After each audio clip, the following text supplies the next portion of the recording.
going on, everybody? Welcome back to the Husky Running YouTube channel, and welcome back to our marathon training series. Guys, this video is about week 11. Yes, that's right, week 11 of our marathon training series, where we're training for the Pittsburgh Marathon that's happening on May 5th. If you guys are enjoying this series, it would mean the world to me if you guys would hit that subscribe button down below. We're getting really close to 600 subscribers, and I think it would be pretty awesome to hit that number before we get to the Pittsburgh Marathon.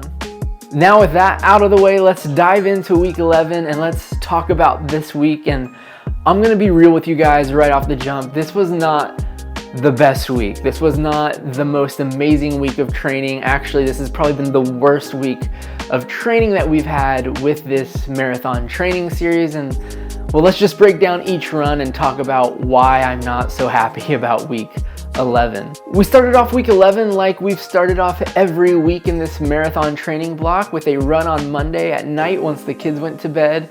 But unfortunately, this run was cut short. Code Brown. But we got 4 miles in, and I was okay with 4 miles. I know in each of the previous weeks we've had a run where we've only done 4 miles, and yet we've continued to still be able to ramp up the mileage by the end of the week, and I figured that this week would be the same, and so I was okay with just doing 4 miles on Monday. I figured it would be kind of a good warm-up to get back into the swing of things, having taken Sunday off, and so 4 miles I was fine with. I was okay with that run.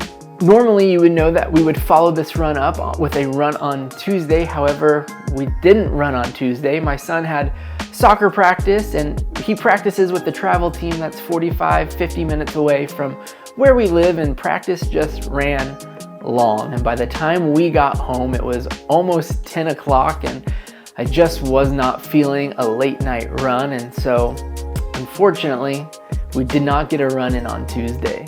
But even with missing my run on Tuesday, I wasn't too worried about getting my miles in for the week. I had a plan where I was going to still ramp up the mileage and get to 40 miles for this week.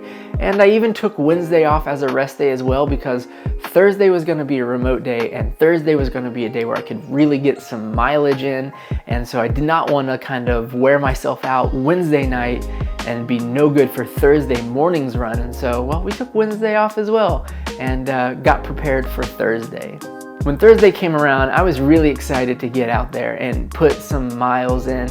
My first run for that day was going to be 13.1 miles. I was going to do the half marathon distance for my morning run, and then get some more miles in that evening, hopefully around 5 to 7, to get me close to 20 miles for the day. I thought that would be absolutely fantastic. And so I was super excited when I got geared up and laced up in the morning. But unfortunately, I went out a little bit later than I wanted to, and Thursday was actually quite a warm day. The problem with it being a warm day was when I got my kids out and ready for the bus, it was pretty chilly.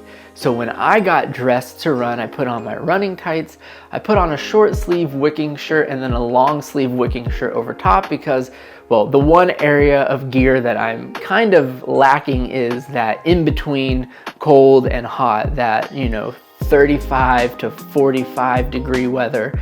And well, that's kind of where we were in the morning. We were around like the mid to upper 30s.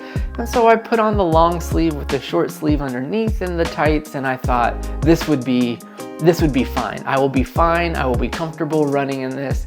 And when we finally set out around 10:30, it felt good. The problem is, though, that as the run progressed, the weather got increasingly hotter and hotter and hotter, to where we were up into the mid 60s. And while that sounds amazing, I'm a hot-bodied person in general. I'm always kind of on the warm side of things, and I'm not a big fan of summer because I just hate being hot.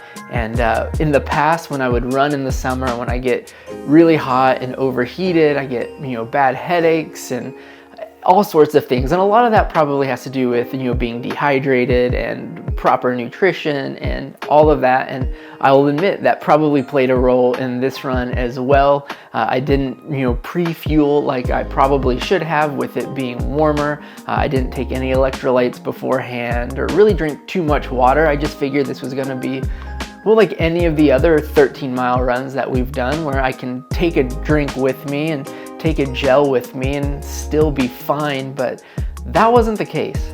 I will admit though that the run started fantastic. I felt really strong when we started this run. Having missed Tuesday and taking Wednesday off, my legs were really fresh, so we started really strong. We probably started a little too strong.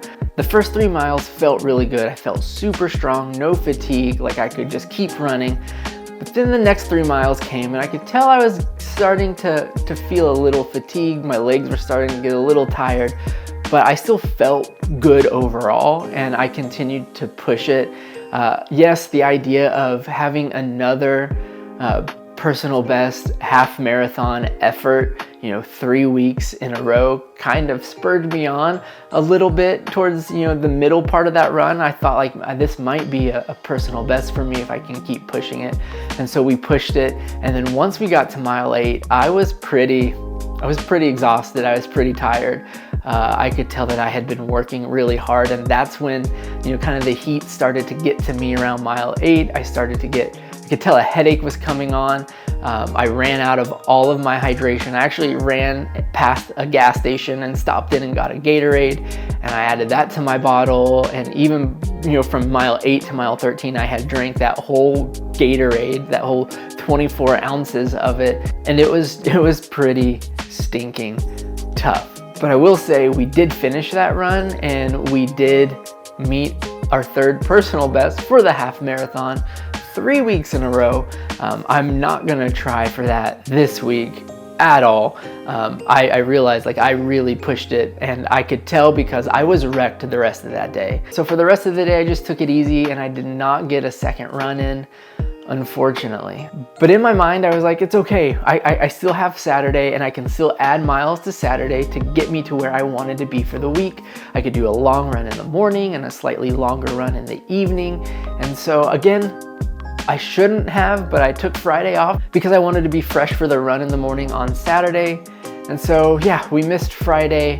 I think that's a lesson that I've learned this week is just run. Looking back, I probably should have gotten a couple miles in on Friday evening, even if it was, just like 2 to 3, just some miles to get my legs moving. But we took it off because I was focused on Saturday's morning run, and that was gonna be a good run. And it turned out it was a good run. We took it really easy Saturday morning on our run. We did 10 miles at a very easy pace, a very comfortable pace. We weren't pushing anything. I wasn't trying to set a personal best for time or distance or anything. Like, it was just a very relaxed, easy run, and we got that in, and I was super happy to get that in, and my goal was to run again that night. But unfortunately, I wasn't going to be able to run again in that evening, and that was just poor planning on my part. My kids had a soccer tournament that day, and I assumed we would get home, around 8 o'clock, 8:30, but they both made pretty deep runs into the tournament, and by the time we got home, it was close to 10 o'clock at night. And I know I could have just sucked it up and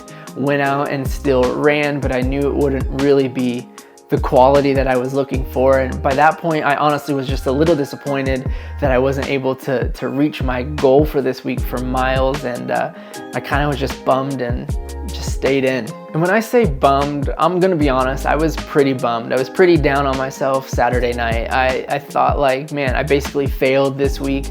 Normally we get 5 runs in and I only got 3 runs in, and I'm like, how can I let that happen?